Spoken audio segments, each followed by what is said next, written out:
বিয়ের দিন রাতে আমার হাসব্যান্ড আমার পেটে সেলাইয়ের দাগ দেখে প্রচণ্ডভাবে চমকে ওঠে এবং আমাকে সরাসরি জিজ্ঞেস করে, তোমার পেটে কিসের সেলাইয়ের দাগ?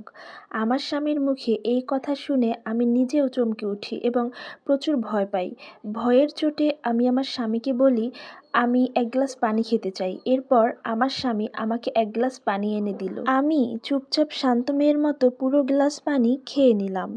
আমার পানি খাওয়া শেষ হতে না হতেই আমার হাসব্যান্ড আবার আমাকে প্রশ্ন করলো, তোমার পেটে এটা কিসের দাগ? প্লিজ আমাকে বলো। তখন আমি কান্না করে দিলাম এবং কেঁদে কেঁদে আমি আমার স্বামীকে বললাম, দেখেন, বিয়ের আগেই আমি আপনাকে সব বলতে চেয়েছিলাম, কিন্তু আমার মা আমাকে এ সমস্ত কথা বলতে দেয়নি। এখানে আমার কোনো দোষ নেই।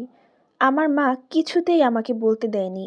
মা বলেছে বিয়ের পর সমস্ত কিছু বলবি। আমার এই সমস্ত কথা বলার মাঝে আমার হাজবেন্ড আবার বলে উঠল, তুমি এত কথা পেঁচিও না, তুমি প্লিজ আমাকে ক্লিয়ার করো এক্স্যাক্টলি কি হয়েছিল তোমার সাথে। তুমি আমাকে সব খুলে বলো, আমি আর দেরি করতে পারছি না।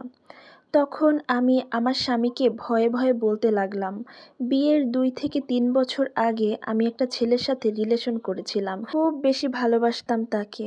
ওই ছেলেটা আমাকে যা বলতো আমি সেটাই শুনে চলার চেষ্টা করতাম। অনেক বেশি ভালোবাসলে যা হয়। তো যাই হোক, একদিন ওই ছেলেটির একটা জন্মদিনের প্রোগ্রাম থাকে। আমাকে খুব জোর করেই ইনভাইট করে এবং আমাকে খুব রিকোয়েস্ট করে বলে আমি যেন তার জন্মদিনের পার্টিতে যাই। এবং সেদিন আমিও অনেক চেষ্টা করেছি না যাওয়ার জন্য, কিন্তু তার জোরাজুরিতে, আর সে যেহেতু আমার ভালোবাসার মানুষ, তাই তার কথাটি আমি ফেলতে পারিনি। এরপর আমার মাকে আমি মিথ্যা কথা বলে ওই রাতের পার্টিতে গিয়েছিলাম।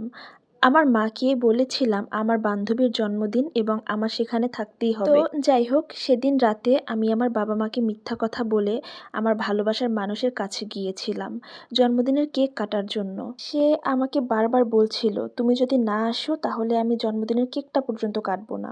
ওই দিন ওই পার্টিতে আমি যাওয়ার কারণে আমার বয়ফ্রেন্ড অনেক বেশি খুশি হয়েছিল। তো কেক কাটাকাটির পর যখন আমি চলে আসব তখন দেখছি আমার মাথাটা ঝিমঝিম করছে।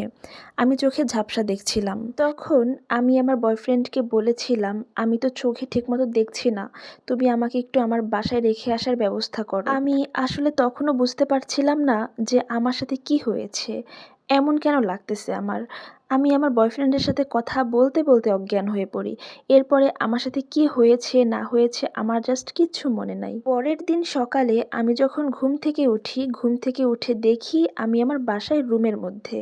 এরপরে আমি আমার মাকে জিজ্ঞেস করলাম, আমাকে কে বাসায় দিয়ে গেল মা?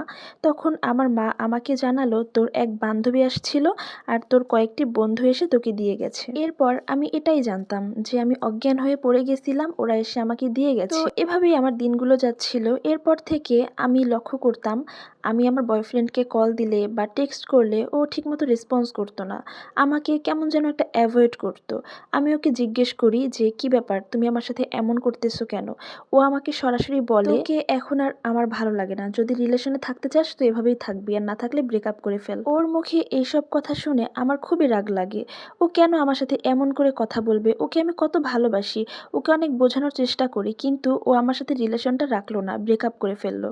তো যাই হোক, ব্রেকআপের পর অনেক কষ্টে আমি দিন পার করছিলাম। হঠাৎ কিছুদিন পর আমার প্রচুর মাথা ঘুরতেছিল, আমি অসুস্থ হয়ে যাই।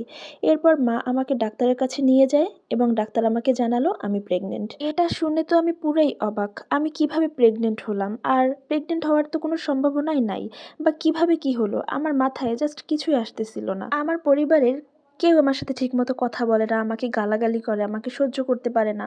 তো একদিন আমি বসে বসে ভাবতেছিলাম যে কিভাবে কি হইলো আমার সাথে। আমি তো আমার সজ্ঞানে কোনো ভুল করিনি। এটা ভাবতে ভাবতেই হঠাৎ আমার মনে পড়ে যায় ওই রাতের কথা। ওই দিন রাতে আমি আমার বয়ফ্রেন্ডের জন্মদিনের পার্টিতে গিয়েছিলাম এবং সেখানে গিয়ে আমি অজ্ঞান হয়ে পড়ি। আমাকে নিশ্চয়ই সেখানে এমন কিছু খাওয়ানো হয়েছিল যার জন্য আমি অজ্ঞান হয়ে পড়েছিলাম, এবং তারপরে আমার বয়ফ্রেন্ড আমার সাথে বাজে কিছু করেছে। এখন আমার কাছে ওই রাতের পুরো ঘটনাটাই ক্লিয়ার হলো।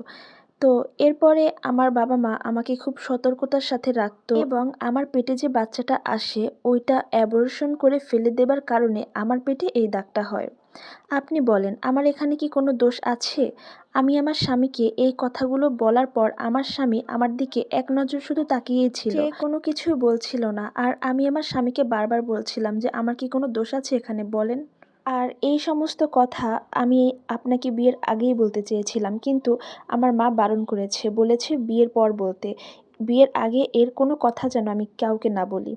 তাই আমি আমার মায়ের কথাও ফেলতে পারিনি। এই সমস্ত কথা শোনার পর আমার স্বামী একটা কথাই বলল, "তোমার সাথে আমি সংসার করতে পারব না। যেহেতু আমি জানতাম না তাই তোমাকে বিয়ে করেছি। জানলে কখনোই বিয়ে করতাম না।" এবং এ কথা বলে আমার স্বামী ঘর থেকে বের হয়ে গেল। ভালোবাসার মানুষকে খুশি করতে গিয়ে আজকে আমার সংসারটা শেষ। না পেলাম ভালোবাসার মানুষকে, না পেলাম স্বামীর সংসার। এখন আমার জীবনটা একদমই নষ্ট। সো এভরিওয়ান, এই স্টোরিটা একটা আপুর লাইফ থেকে নেয়া।